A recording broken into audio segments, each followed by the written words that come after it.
Romanos 5. Justificados, pois, mediante a fé, temos paz com Deus por meio de nosso Senhor Jesus Cristo, por intermédio de quem obtivemos igualmente acesso pela fé a esta graça na qual estamos firmes, e gloriamo-nos na esperança da glória de Deus.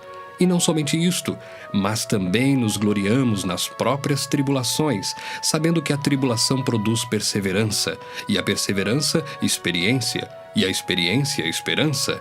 Ora, a esperança não confunde, porque o amor de Deus é derramado em nosso coração pelo Espírito Santo que nos foi outorgado. Porque Cristo, quando nós ainda éramos fracos, morreu a seu tempo pelos ímpios. Dificilmente alguém morreria por um justo, pois poderá ser que pelo bom alguém se anime a morrer.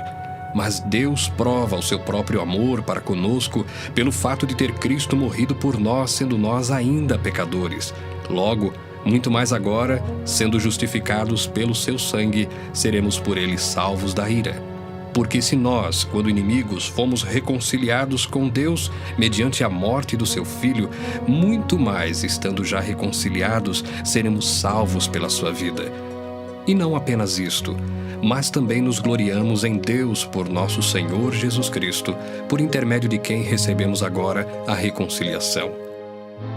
Portanto, assim como por um só homem entrou o pecado no mundo, e pelo pecado a morte, assim também a morte passou a todos os homens, porque todos pecaram.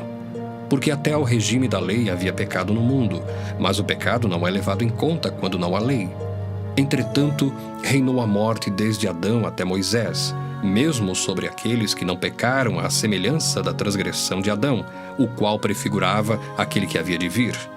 Todavia, não é assim o dom gratuito como a ofensa. Porque se pela ofensa de um só morreram muitos, muito mais a graça de Deus e o dom pela graça de um só homem, Jesus Cristo, foram abundantes sobre muitos. O dom, entretanto, não é como no caso em que somente um pecou, porque o julgamento derivou de uma só ofensa, para a condenação, mas a graça transcorre de muitas ofensas para a justificação. Se pela ofensa de um, e por meio de um só, reinou a morte, muito mais os que recebem a abundância da graça e o dom da justiça reinarão em vida por meio de um só, a saber, Jesus Cristo. Pois assim como por uma só ofensa veio o juízo sobre todos os homens para condenação, assim também por um só ato de justiça veio a graça sobre todos os homens para a justificação que dá vida.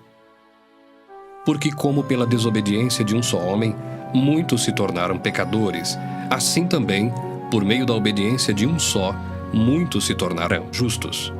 Sobreveio a lei para que avultasse a ofensa, mas onde abundou o pecado, superabundou a graça, a fim de que como o pecado reinou pela morte, assim também reinasse a graça pela justiça para a vida eterna, mediante Jesus Cristo nosso Senhor.